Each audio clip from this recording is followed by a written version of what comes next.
समय को पहचानिए। वक्त निकल गया तो फिर पैसा आप ले लीजिएगा। आज कहीं किसी इंस्टीट्यूट में 10,000 दे रहे हैं, 5,000 दे रहे हैं, ठीक है मेरे, लेकिन अगर समय निकल गया, उम्र ख़त्म हो गई, तब क्या होगा? इसी चीज़ को मैं बोलता हूँ, समझिए और समय रहते गंभीर रूप से तैयारी कीजिए, रिजल्ट ले लीजिए, उसके बाद पूरी लाइफ एंजॉय कीजिए, है ना। शिक्षा कभी भी धंधा नहीं हो सकती है ना। शिक्षा क्या है? सेवा का श्रेष्ठतम माध्यम है।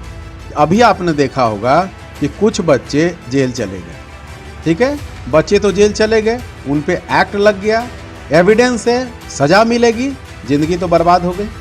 पटना में क्या हो रखा है कि हॉस्टल्स में बहुत सारे जगह पे ब्रोकर्स छोड़ रखे हैं इंस्टीट्यूट्स वाले ने। वो बच्चों को ले जाते, बच्चा किसी तरह गांव से 5-10 हज़ार रुपए लेकर आता है और इंस्टीट्यूट में दे देता है। उसको नहीं पता है कि सही क्या है और गलत क्या है। टीचर्स की भीड़ वो देख रहा है, टीचर्स खुद उछल रहे हैं। आपने टीचर से कभी पूछा तो भैया तुमने ग्रुप डी का एग्जाम पास किया है? नहीं। जो खुद नहीं पास कर पाया वो आपको उसको कैसे पता कि क्या पढ़ना है क्या नहीं पढ़ना है? आप क्लास में 1 घंटे क्लास में 40 मिनट इंटरटेनमेंट कर रहे हैं, आपको बोलने की तमीज नहीं है। IAS एकेडमी रिजल्ट के मामले में 80-90% का स्कोर हमारा हमेशा रहा है। अभी 66वीं का रिजल्ट आया है।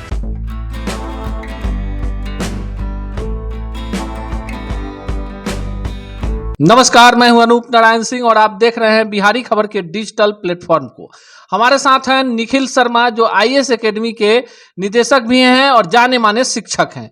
BPSC और UPSC की परीक्षाओं में खुद सफलता के अंतिम पायदान तक जाने के बाद छात्रों के लिए इन्होंने एक बेहतर विकल्प के तौर पर IAS एकेडमी की स्थापना की है। इनके संस्थान में छात्रों का आकलन उनके आर्थिक आधार पर नहीं होता, बल्कि उनके मानसिक और बौद्धिक आधार पर होता है। इनके संस्थान में सफलता का जो ग्राफ है काफी तेजी से बढ़ रहा है। इस बार भी BPSC के मुख्य परीक्षा में इनके संस्थान से दर्जनों छात्रों ने अंतिम रूप से सफलता प्राप्त की है। आइए जानते हैं कि ऐसा क्या कुछ पढ़ाते हैं, पढ़ाने की तकनीक क्या है, बिहार के गरीब छात्रों के लिए इनके पास क्या पैकेज है। इन कई सवालों को लेकर आज हम हैं अपने खास कार्यक्रम रूबरू में और हमारे साथ खास मेहमान हैं निखिल शर्मा जी। निखिल शर्मा जी, सबसे पहले आपका स्वागत है। नमस्कार। आप जानना चाहेंगे कि आपका जो संस्थान है IAS एकेडमी फिर चर्चा में है। BPSC में आपने एक बड़ा रिकॉर्ड बना लिया है, काफी कम समय में बहुत सफलता का जो ग्राफ है काफी तेजी से बढ़ रहा है। इसके पीछे कारण क्या है? सिर्फ एक चीज, सच्चाई और ईमानदारी। देखिए, सबसे बड़ी बात है कि मैंने पहले भी बोला है, क्लास में भी बोला है बच्चों को, और ऐसे ही बोलता हूं कि समय को पहचानिए। वक्त निकल गया तो फिर पैसा आप ले लीजिएगा। आज कहीं किसी इंस्टीट्यूट में 10,000 दे रहे हैं, 5,000 दे रहे हैं, ठीक है मेरे, लेकिन अगर समय निकल गया, उम्र ख़त्म हो गई, तब क्या होगा? इसी चीज़ को मैं बोलता हूँ, समझिए और समय रहते गंभीर रूप से तैयारी कीजिए, रिजल्ट ले लीजिए, उसके बाद पूरी लाइफ एंजॉय कीजिए। प्रॉब्लम यहीं पर आती है। आज टीचर, इंस्टीट्यूट्स और बहुत सारे ऐसे व्यवस्थाएं हैं जो मनोरंजन बना दिया है उन्होंने एजुकेशन सेक्टर को। एजुकेशन क्या है? प्रोफेशन में हम लोग लिखते हैं education can't be a profession, है ना। शिक्षा कभी भी धंधा नहीं हो सकती है ना। शिक्षा क्या है? सेवा का श्रेष्ठतम माध्यम है। यही हमारा उद्देश्य है, यही हमारी सोच है और यही कारण है कि आज से नहीं, 1995 से IAS एकेडमी रिजल्ट के मामले में 80-90% का स्कोर हमारा हमेशा रहा है। अभी 66वीं का रिजल्ट आया है। सभी लोगों को मालूम है, हमारे बच्चों ने लिख कर भी दिया है और बहुत अच्छे रिजल्ट हुए। इंटरव्यू की तैयारी शुरू हो चुकी है। इंटरव्यू की तैयारी में वैसे स्टूडेंट्स जो चाहते हैं इंटरव्यू की तैयारी करना, हमारे इंस्टीट्यूट में आ सकते हैं। कोई फी हमारे यहाँ नहीं ली जाती, लेकिन हमारे संस्था के द्वारा नंबर निकाल कर और हर बच्चे को कॉल किया जाए कि हमारे यहाँ आके इंटरव्यू की तैयारी कीजिए, ये भी नहीं होगा। आपको तैयारी करनी है, आप आइए, बेस्ट देंगे, आपका रिजल्ट आपको दिलवाने का प्रयास करेंगे। बड़ा सवाल आपने उठा दिया है, जो कि आप UPSC और BPSC उस सिविल सेवा की तैयारी करवाते हैं। पटना के शिक्षा जगत में जिस तरह से कलाकारों की भीड़ बढ़ गई है शैक्षणिक जगत में, और ये जो कलाकार हैं ये सोशल मीडिया पर आकर खुद को सर्वश्रेष्ठ साबित करना चाहते हैं, ये कितना बड़ा घातक है छात्रों के लिए? घातक इस तरह से है कि अभी आपने देखा होगा कि कुछ बच्चे जेल चले गए, ठीक है, बच्चे तो जेल चले गए, उन पे एक्ट लग गया, एविडेंस है, सजा मिलेगी, जिंदगी तो बर्बाद हो गई। टीचर का क्या उद्देश्य होता है? आप उनका कैरियर बनाइए, आपने कैरियर बर्बाद कर दिया। टीचर्स क्या करें? आप पढ़ाने का तरीका देखिए, मतलब बुरा मानने वाली बात नहीं है। आप क्लास में 1 घंटे क्लास में 40 मिनट इंटरटेनमेंट कर रहे हैं, आपको बोलने की तमीज नहीं है, आपके शब्दों का चयन गलत होता है। हैं, आप समझ क्या रहे हैं? बच्चा गांव से आता है, समझिए बात को, वो पढ़ने आता है। 60-70% बच्चे आज भी गांव से आते हैं तैयारी करने, उनको पता नहीं है शहर के चकाचौंध। पटना में क्या हो रखा है कि हॉस्टल्स में बहुत सारे जगह पे ब्रोकर्स छोड़ रखे हैं इंस्टीट्यूट्स वाले ने। वो बच्चों को ले जाते, बच्चा किसी तरह गांव से 5-10 हजार रुपए लेकर आता है और इंस्टीट्यूट में दे देता है। उसको नहीं पता है कि सही क्या है और गलत क्या है। टीचर्स की भीड़ वो देख रहा है, टीचर्स खुद उछल रहे हैं। आपने टीचर से कभी पूछा है कि भैया तुमने ग्रुप डी का एग्जाम पास किया है? नहीं। जो खुद नहीं पास कर पाया वो आपको कैसे, उसको कैसे पता कि क्या पढ़ना है क्या नहीं पढ़ना है? मैं बताता हूं, 52 to 55 में मेरा रोल नंबर 1,13,000 था। मुझसे इंटरव्यू बीपीएससी का स्टार्ट हुआ था। Bank of Baroda, Canara bank सब मैंने क्वालिफाई किया, तब मैं बोल रहा हूं कि मैं पढ़ा सकता हूं, है ना। तो इस बात को समझना होगा, बच्चे भी समझे, टीचर्स नहीं समझेंगे क्योंकि उनको करोड़ों रुपए आ रहे हैं, है ना। तो वो क्यों समझेंगे भाई? बिना किसी एफर्ट के आप इंटरटेनमेंट के लिए आप कॉमेडी शो देख लीजिए, लेकिन टीचर्स को समझे वो पाप कर रहा है। इससे बड़ा पाप कुछ नहीं हो सकता, महापाप है ना। आप बच्चों को इस तरह से कर रहे हैं, ये सब सारी चीजें कि इसको समझना होगा, इन चीजों को। बहुत बड़ा पाप कर रहे हो, मत करो।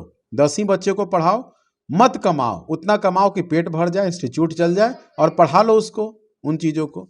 तो ये सब चीजों को थोड़ा ध्यान में रखना। बीपीएससी में चूंकि आपके यहाँ का सफलता दर काफी बेहतर है, मुख्य परीक्षा में भी आपके यहाँ से दर्जनों बच्चों ने सफलता प्राप्त की है, तो क्या कुछ पढ़ाने का तरीका होता है कि सफलता इतना ज्यादा होता है आपके यहाँ? पढ़ाने का तरीका, फिर मैं वही बात बोलूंगा, अपना 100% दीजिए और स्टूडेंट से 100% लीजिए, है ना, तभी पढ़ाई होगी। आप सिविल सर्विस में समझ लीजिए, सिविल सर्विस में क्या होता है, 3 स्टेजेस पे एग्जाम होते हैं, पीटी, मेंस और इंटरव्यू। आपको हर स्टेज पे परफेक्ट होना, एक एक नंबर के चलते रिजल्ट गड़बड़ होता है।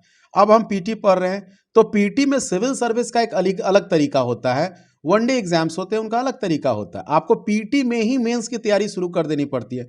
फॉर एग्जाम्पल, अगर हम लोग ज्योग्राफी पढ़ रहे हैं तो उसमें वर्ल्ड ज्योग्राफी है, इंडियन ज्योग्राफी है, फिजिकल ज्योग्राफी है। तो वर्ल्ड और फिजिकल है वो सिर्फ पीटी का पार्ट है, लेकिन इंडियन ज्योग्राफी पीटी और मेंस दोनों में है। तो उसी समय पीटी के क्रम में उसको कंप्लीट कर लेंगे। मीन्स हमारा एफर्ट थोड़ा ज़्यादा लगा, लेकिन हम रिजल्ट के ज़्यादा नज़दीक पहुंचे। उसी तरह हिस्ट्री में होता है, मॉडर्न हिस्ट्री, विशेषकर फ्रीडम स्ट्रगल, वो पीटी और मेंस दोनों का पार्ट है। तो आपको उस पर ज़्यादा फोकस करना है और टीचर्स को चाहिए कि वो मेंस पीटी के क्रम में उस पोर्शन को पढ़ा दें। इसी को बोलते हैं पीटी कम मेंस हमारे यहाँ। तो हमारे यहाँ प्रारंभ स्तर पर ही इसी तरह से पढ़ाई होती है, जिस कारण जब बच्चे पीटी क्वालिफाई करते हैं या फिर अगर पीटी में क्वेश्चन डेप्थ में पूछता है तो उसको आसानी से सॉल्व कर पाते हैं। यही कारण है कि 30+, मैं 300-500 नहीं बोल रहा हूँ, 30+ हमारे यहाँ से रिजल्ट अभी तक नोन है, जो 66 का मेंस आया है। जो इंटरव्यू होने वाला है उसको लेकर पटना के छात्रों में या बिहार के छात्रों में थोड़ा सा भ्रम का स्थिति है कि अगर हम दिल्ली चले गए, इलाहाबाद चले गए या अन्य शहरों में चले गए तो वहाँ बेहतर तैयारी हो सकती है। आप बता रहे हैं कि पटना में आपके यहाँ निःशुल्क व्यवस्था है, तो क्या कुछ इसको लेकर एक तैयारी है? देखिए, दिल्ली जाने के, इलाहाबाद जाने के या कहीं भी जाने की बात है तो हाँ ठीक है, ये सही बात है कि आपको दिल्ली में जो सिविल सर्विस के एक्सपायर लोग हैं वो ज़्यादा मिलेंगे, है ना, जो एक्सपर्ट लोग हैं वो ज़्यादा मिलेंगे, फैसिलिटीज़ वहाँ ज़्यादा और डिसिप्लिन ज़्यादा है।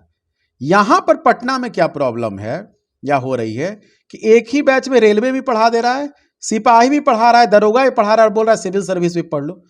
अरे सबका प्लेटफॉर्म अलग है ना। टॉपिक का नाम एक होने से पैटर्न एक नहीं हो जाता है, यही प्रॉब्लम। हाँ, दिल्ली में कुछ हैं संस्थाएं अच्छा करवा रही हैं, तो अगर बेस्ट आपको जहाँ, हाँ देखिए, ऋग्वेद का एक थॉट है कि let novel things come to us from old directions.